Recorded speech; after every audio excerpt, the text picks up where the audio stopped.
casharkanna waa casharkii labaad ee qaybta bilowga ah.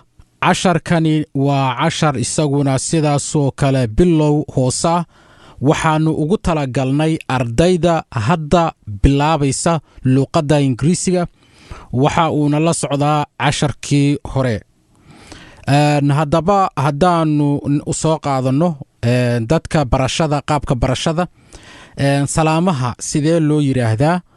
good morning sida aannu ognahay. waxaannu ka hadlaynaa marka aad la hadlaysid dadka ajanabiga ah ama dadka kale aan ahayn islaamka. dadka islaamka waxay isku salaamaan salaanta assalaamu calaykum waraxmatullahi wabarakaatu. dadka kale marka ajanabiga ayaannu ka hadlaynaa. marka good morning waa subax wanaagsan. good morning waa subax wanaagsan. good afternoon waa galab wanaagsan. good night na waa habeen wanaagsan. good night oo kale markaad kulmaysaanna waa lays yidhaahdaa. markaad ka tegaysid qofkana badanaa waa la yidhaahdaa habeen wanaagsan. taasi waa markaa salaamaha. sidee markaa qof uu isu bari karaa ama qof kale aad u bari kartaa?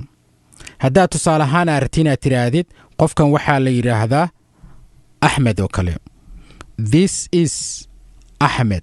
this is axmed.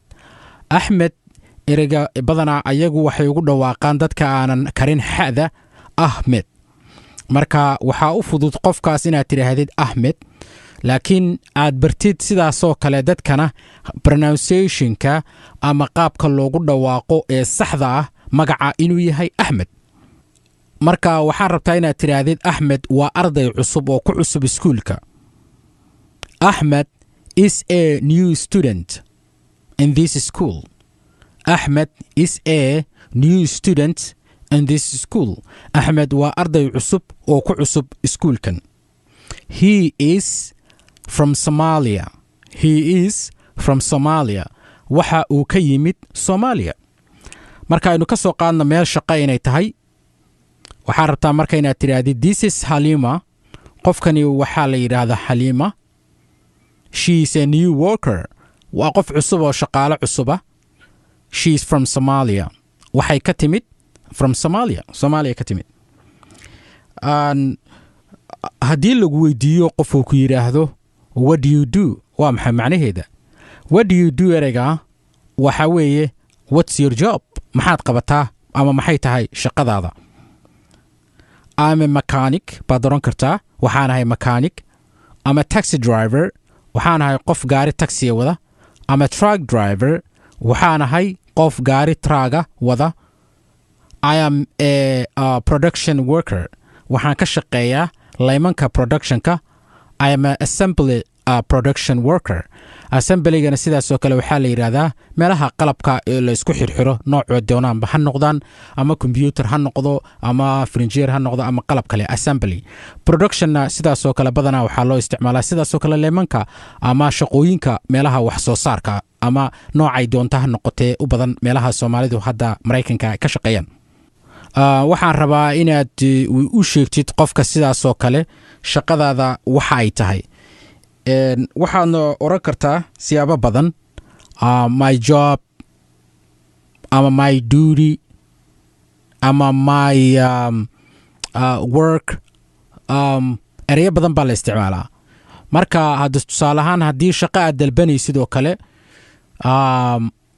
lagu weydiiyo waxaa la yidhaahdo job experiencegaaga ama khibradaadii xagga shaqo, maxaad oran kartaa?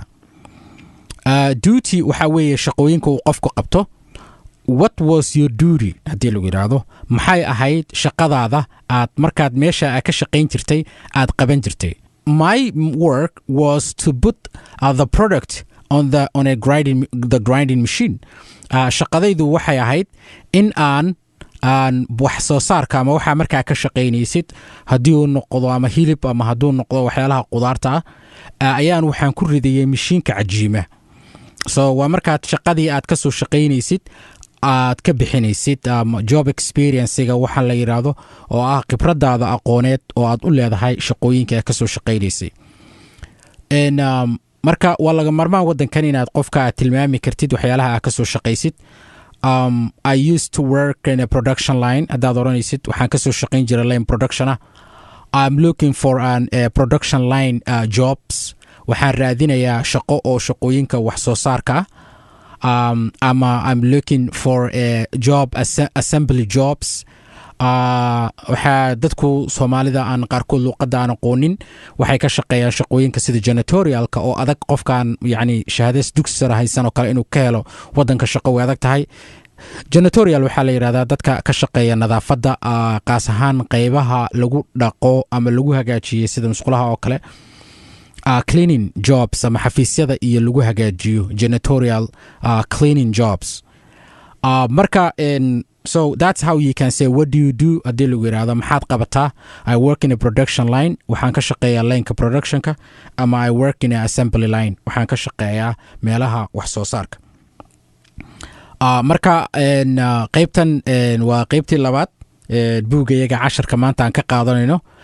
haddii aad jeceshahay inaad ka mid noqotid ardayda Aflax Online School ka barata waxaad nagala soo xiriiri kartaa telefoonkayaga 612 806 1699. casharadana waxaad ka qaadan doontaan maalin walba online-ka haddii Ilaahay idmo. waa anigoo ah Macallin Axmed waxaanan idinka tegayaa sida nabadgelyo. wixii su'aalaana waxaad ku dhaafi kartaa adigoo riixaya pound 0. aad baad u mahadsantihiin. Assalaamu calaykum.